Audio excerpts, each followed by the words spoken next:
Hello friends, this is Samina and welcome to math times. चलिए हम question solve करने का जो सिलसिला है वो कंटिन्यू करते हैं और आज के इस वीडियो में हम क्वेश्चन 4 सॉल्व करेंगे। तो देखते हैं हम क्वेश्चन नंबर 4 क्या है। वैसे आपको पता है क्वेश्चन एक्चुअली क्या है। हमें यहाँ पे मिसिंग टर्म्स को फाइंड आउट करना है, जो कि एक सीक्वेंस में आपको दिया गया है, जिसमें एक दिया गया है या फिर कोई थर्ड टर्म दिया गया है, कोई फोर्थ टर्म दिया गया है एंड मिडिल जो भी टर्म्स रहेंगे वो मिसिंग रहेंगे। सो हमारा यहाँ पे जो क्वेश्चन है उसमें इन्हीं मिसिंग टर्म्स को फाइंड आउट करना है। सो हमें आज के इस वीडियो में फोर्थ वन क्वेश्चन को सॉल्व करना है। तो चलिएगा हम क्वेश्चन सॉल्व करते हुए आगे बढ़ते हैं। यहाँ पे फर्स्ट क्वेश्चन नंबर 4 है। ए की कीमत है यहाँ पे -4 and then again missing boxes है। कितने हैं यहाँ पे? 4 हैं। उसके बाद वैल्यू दी गई है 6। तो मैंने ऑलरेडी लिख दिया है कि जनरल फॉर्म क्या है एपी का। आपको अब तक याद हो गया होगा क्या what is the general form and what is the nth term of an AP. nth term क्या होगा यहाँ पे? a जमा n माइनस 1 इंटू डी होगा। और जनरल फॉर्म क्या रहेगा? a जमा डी, a जमा 2d, a जमा 3d। सिर्फ ये दो ही आपके फॉर्मूलाज हैं जिन पर सारी एक्सरसाइज और ये चैप्टर डिपेंड है, अरिथमेटिक प्रोग्रेशन का। और एक सब टॉपिक आएगा जो कि अरिथमेटिक सीक्वेंस रहेगा, उसके लिए कुछ और फॉर्मूलाज हैं। वहाँ पर भी आपको बहुत मिनिमम फॉर्मूलाज रहेंगे जो कि 2 ही रहेंगे। उन्हीं के बेस पर आपको सारी एक्सरसाइज सॉल्व करनी है।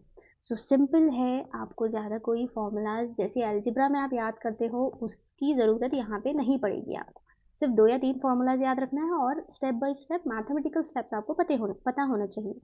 तो चलिए पढ़ते हैं हम। यहाँ पे ए की वैल्यू है हमारे पास -4। सो मैं लिख लेती हूँ यहाँ पे a is equal to -4 and जो भी वैल्यू दी गई है उसको मैं कंपेयर कर रही हूँ कि कौन सी वैल्यू है जो मेरे जनरल फॉर्मूला से दी गई है यहाँ पे। सो जब मैं कंपेयर करती हूँ तो value of a is -4 and a plus 5d is 6। So चलिए लिख लेते हैं हम a plus 5d is equal to 6। So अब मैं यहाँ पर सिंपल है क्वेश्चन, ए की वैल्यू दी गई है तो हम क्या करेंगे, यहाँ पे जो गिवन है ए की वैल्यू उसको उसकी नेक्स्ट ये जो इक्वेशन है आपकी इक्वेशन नंबर 2 में सॉरी इक्वेशन नंबर 1 इसको नेम देती हूँ। सो उसमें हम ए की वैल्यू को सब्स्टिट्यूट कर लेते हैं। So A is equal to -4 put A is equal to -4 in equation 1। तो चलिएगा हम सब्स्टिट्यूट कर लेते हैं। -4 plus 5d is equal to 6। आपको यहाँ पे क्या करना है, d की वैल्यू को फाइंड आउट करना है। सो d की वैल्यू फाइंड आउट करने के लिए उसको सबसे पहले आपको अलहदा करना पड़ेगा LHS में या फिर RHS में, ठीक है।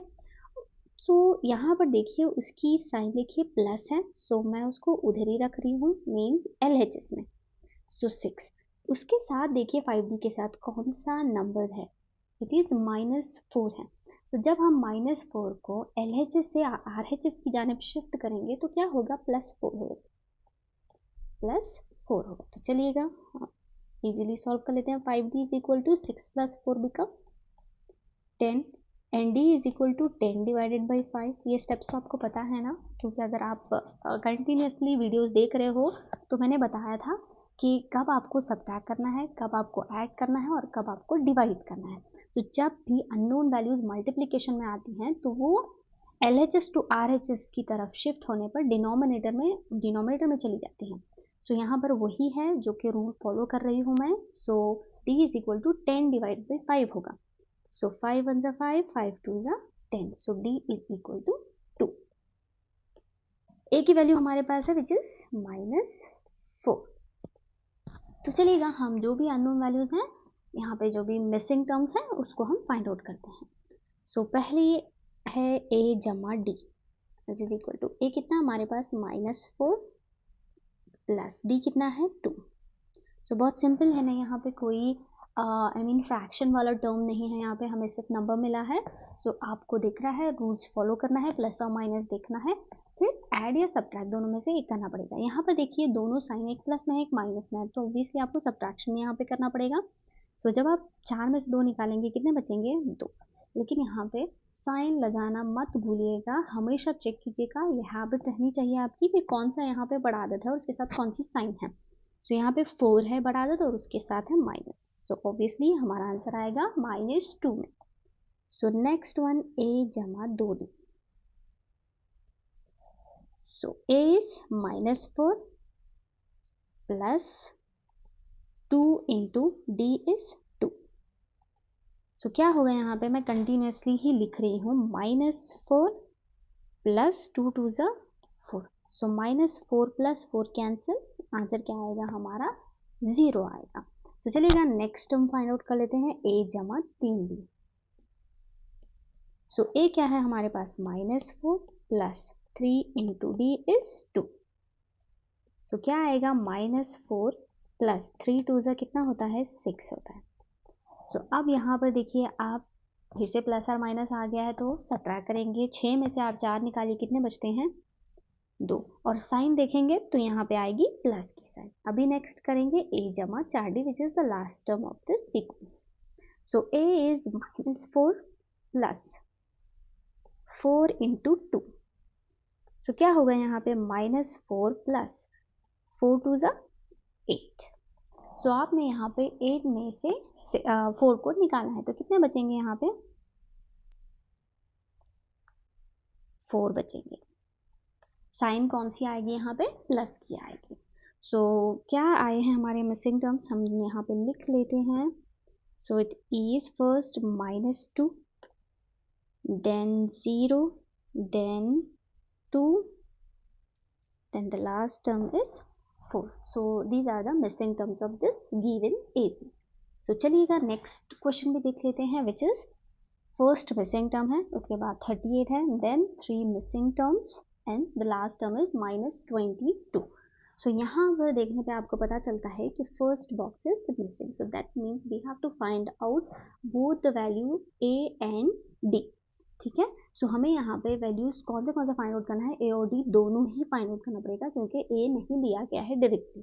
सो चलिएगा हम एक लीनियर इक्वेशन बनेगी जो कि हम यहाँ पे सॉल्व करेंगे। सो पहले मैं कंपेयर करने के लिए जनरल फॉर्म डाल देती हूँ, a जमा d a जमा 2d, a जमा 3d हो जाएगा, फिर a जमा 4d, यहाँ पे हो जाएगा a जमा 5d। सो कंपेयर करते हुए हम यहाँ पे लिखते हैं a जमा d होता है हमारे पास कितना, इज इक्वल टू 38। जो वैल्यू गिवन है उसी का जो जनरल फॉर्म है वही ले रही हूँ मैं, a जमा 5d। सो a जमा 5d मसावी है -22। सो ये मैंने पहले भी बताया था कि लीनियर इक्वेशन, जो पेयर ऑफ लीनियर इक्वेशन होता है वो कैसे सॉल्व करते हैं। एक कंप्लीट चैप्टर ही है आपके पास कि 2 मुतगय्यर वाली ख़ती मसावतें, a pair of linear equation, ये वाला कंप्लीट चैप्टर है जो कि आप सॉल्व करेंगे आप ही की इसी 10th क्लास में। सो अगर आपके पास ज़्यादा भी बेसिक नॉलेज नहीं है, थोड़ी बहुत भी है, प्रीवियस क्लास से आपने सॉल्व किया हुआ है, तो इट्स ओके। अरिथमेटिक प्रोग्रेशन में उतना ही यहाँ पे आपके लिए सफिशिएंट है। जब आप लीनियर इक्वेशन सॉल्व करेंगे वहाँ पे आप डीप स्टडी करेंगे। सो यहाँ पे हमें 2 इक्वेशन मिलती हैं, a जमा d और a जमा 5d। ऑब्वियसली आपका हमेशा देखिए कोएफिशिएंट a का हमेशा एक ही होगा क्योंकि हमारे जो जनरल फॉर्म है वो उसमें a जमा d, a जमा 5d, a जमा 10d, a जमा 50d कुछ भी हो, लेकिन a का कोएफिशिएंट हमेशा एक ही होता है। सो सॉल्व करने में आसानी हो जाएगी क्योंकि आपने यहाँ पे किसको कैंसिल करना है, a को ही कैंसिल करना है। सो आपको यहाँ आपका टारगेट यही होना चाहिए, a को कैंसिल करें, d की वैल्यू फाइंड आउट कीजिएगा। सो चलिएगा हम यहाँ पे क्या करते हैं, सब्ट्रैक्ट करते हैं। सो मैंने पहले भी बताया था कि जब आप सब्ट्रैक्ट करेंगे उसको एक के नीचे एक डालिएगा, फिर जो नीचे वाली मसावत होती है उसकी साइन चेक कीजिएगा। उस साइन को क्या करेंगे आप, कन्वर्ट करेंगे। If it is plus then you have to write minus, if it is minus then you have to write plus. चलिए मैं लिख देती हूँ प्लस का माइनस, ये वाला प्लस है तो माइनस हो जाएगा, ये माइनस है तो क्या हो जाएगा, प्लस हो जाएगा। तो चलिए हम इसको कैंसिल कर लेते हैं, प्लस यहाँ पे है और नीचे है माइनस में। अभी जो मैंने ब्लू से डाला है उसी को कंसिडर करना है, ब्लैक वाले को नहीं करेंगे। तो ये दोनों हो जाएंगे कैंसिल। सो अब देखिए यहाँ पे +1d माइनस 5d कितना होगा, -4d, क्योंकि पहले आपको 5 में से 1 निकालना पड़ेगा जो कि होगा 4, फिर आप साइन देखेंगे तो माइनस की लिखेंगे विच इज इक्वल टू यहाँ पे देखिए दोनों प्लस में है, 38 प्लस 38 प्लस 22 कितना होगा, 8 + 2 10, कैरी 1 3 4 5 6, सो कितना होता है यहाँ पे 60। अब आपको डी की वैल्यू फाइंड आउट करनी है, सो उसके साथ कौन सा टर्म है और मल्टीप्लिकेशन है -4, सो कहाँ चला जाएगा, वो डिनोमिनेटर में चला जाएगा, सो 60 डिवाइडेड बाई -4, सो 4 1 ज़ा 4, 4 1 ज़ा 4, कितने बच गए हैं 2, सो इट विल बिकम 20 और 5 ज़ा 20, so value of d is, sign मत भूलिएगा, इट इज -50, सो आपके पास आ चुकी है यहाँ पे डी की वैल्यू। अब आपको मालूम करना है ए की वैल्यू, सो मैं किसी भी एक इक्वेशन को नेम करती हूँ और अब हम लिखते हैं put d is equal to -15 in equation 1, so हमारी इक्वेशन नंबर 1 है a जमा d is equal to 38, so a की वैल्यू हमें फाइंड आउट करनी है प्लस d की वैल्यू हमें मिली है -15, जो कि मैं ब्रैकेट में लिखती हूँ क्योंकि हमें यहाँ पे साइन टू साइन मल्टीप्लाई करना पड़ेगा, which is equal to 38, so यहाँ पे क्या होगा plus or minus a -15 which is equal to 38। अब आपको a की वैल्यू फाइंड आउट करनी है, सो -15 को आप क्या करेंगे, RHS की तरफ शिफ्ट करेंगे, which will become +15, so a is equal to 38 plus 15, so a की वैल्यू कितनी आई है हमारे पास यहाँ पे, जब आप प्लस करोगे 38 प्लस 15, सो कितना होता 13 कैरी 1 3 4 5 विल बिकम 53, सो आपके पास है अब a की वैल्यू 53 एंड d की वैल्यू है -50, सो अब हमें यहाँ पे सब्सटीट्यूट करना है एंड मिसिंग टर्म्स को फाइंड आउट करना है। सबसे पहले हम मालूम करेंगे यहाँ पे a की वैल्यू तो आ गई है, a जमा 2d, a जमा 3d और a जमा 4d फाइंड आउट करना है, सो यहाँ पर लिखती हूँ मैं a जमा 2d, ठीक है। चलिएगा a की वैल्यू आ गई है 53 प्लस 2, d की वैल्यू है -15, सो 53, यहाँ पर देखिए पहले साइन टू साइन मल्टीप्लाई कीजिएगा, प्लस और माइनस होता है माइनस, 15 2 ज़ा 30, सो अब आपको 53 में से कितने निकालना है, 30 निकालना है, सो यहाँ पे कितना होगा, ये तो 3 होगा, यहाँ पे हो जाएगा 2, इट इज 23। अब मालूम करेंगे हम a जमा 3d, a कितना है हमारे पास 53 प्लस 3 इंटू -15, सिंपल है ये वाले क्वेश्चन को, मतलब अगर आपके पास a और d आ जाए तो मिसिंग टर्म्स निकालना बहुत ही सिंपल है, इसलिए थोड़ा सा फास्ट फॉरवर्ड ऐसे ही करवा रही हूँ ताकि वीडियो शॉर्ट भी हो और आपको यहाँ पे इजीली आंसर्स भी मिल जाए।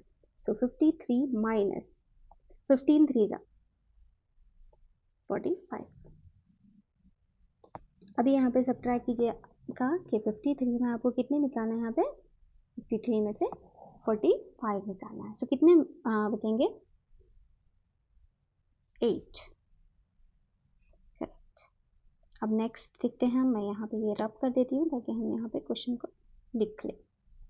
सो है हमारे पास a जमा 4d, so a is 53 plus 4 into d is -15, so 53 minus 15 4 ज़ा 60, सो आपको यहाँ पे क्या करना है, 60 में से 53 माइनस करना है,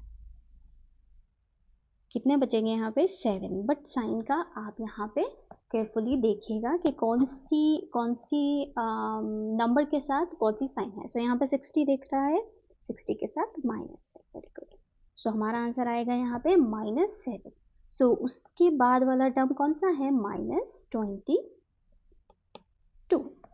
सो ये जो वैल्यूज़ हैं ये है मिसिंग टर्म्स वैल्यूज़। सो चलिएगा हम बढ़ते हैं नेक्स्ट होमवर्क की तरफ, जो कि होगा यहाँ पे फर्स्ट आपका, सो आप ट्राई कीजिएगा सॉल्व करने का और कमेंट सेक्शन में ज़रूर इसका आंसर लिखिएगा। सो 7 बॉक्स होगा एंड 1, सेकेंड वन होगा -18, सिमिलर क्वेश्चंस हैं, सो सिमिलर क्वेश्चन सॉल्व करना बहुत सिंपल हो जाता है, इजी होता है, क्योंकि अभी आपने देखा है कि मैंने किस तरह से क्वेश्चन को सॉल्व किया है। सो मोस्टली आपसे मिस्टेक्स नहीं होंगे। अगर कोई डिफरेंट क्वेश्चन है तो शायद हो सकता है आपसे मिस्टेक हो जाए, बट प्रैक्टिस करते रहिएगा तो आप ज़रूर इस चैप्टर में थरो हो जाएंगे। सो होपफुली अगर आपको वीडियो पसंद आया हो तो प्लीज़ लाइक, सब्सक्राइब और शेयर कीजिए। Thank you.